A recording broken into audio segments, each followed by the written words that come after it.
Salamat sir sa tabang mo naman sa muya. Nakabot ka mangyari sa muya. Nirekomende niya kami na po pong opirme.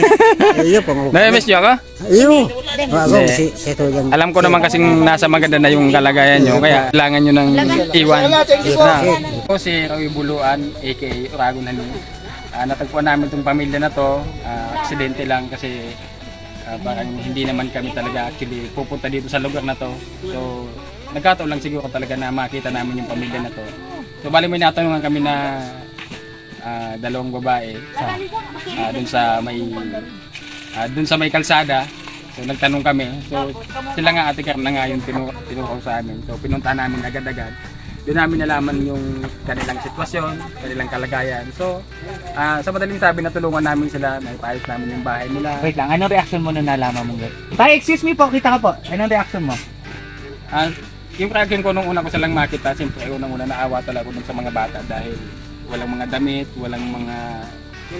wala talaga damit pang baba, damit pang taas, wala talaga sila. Kaya naawa ako sa kanila. Kaya sabi ko, gagawin ko lahat kung ano yung kaya kong gawin para matulungan sila. So, yun na nga, nabigyan namin sila ng pabahay sa tulong ng aming mga sponsor, mga grocery, bigas. Ano pa po yung mga, talagang buong bahay ba binigay nyo o ilang parte lang? Buong bahay binigay namin, tapos kami pa mismo yung gumawa ng team ko. Kaya nagpapasalamat dun sa mga sponsor namin na tumulong sila Ate Carla sa pamilya nila. So yung buong bahay na yun kayo nagpagawa? Sige, ganito mo, yung buong bahay? Yung buong bahay kami yung nagpagawa doon sa tulong ng aming mga sponsor. Kasi nakita ng mga sponsor natin yung kalagayan talaga nila. So nakita namin sila, unang makita namin sila, may isang papag lang sila na hinihigaan. Doon sila lahat. So talagang hindi sapat yung higaan nila para magkasya sila. Kaya doon nagdesisyon yung aking mga sponsor na patayan sila ng bahay. Paggamot din namin yung mga bata, lalo na yung bata na yung isang bata kasi tumama yung tenga niya sa bato. So, pinagamot namin yon, tapos nag-ask kami ng tulong sa RHU para sa kanila. Kung kamo naghahanap ng baratong materyales sa Indong Harong, dumanan ang Lim Construction Supply.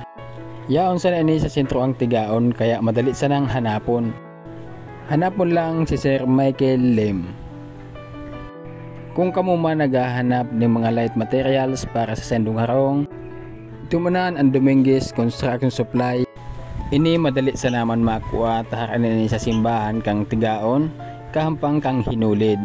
Kaya ano pang tigahalatin do, dumanan ang Dominguez Construction Supply. Barato na, madali pang kaulay ay may sadire. Hanapon lang si Mr. Carlo Dominguez.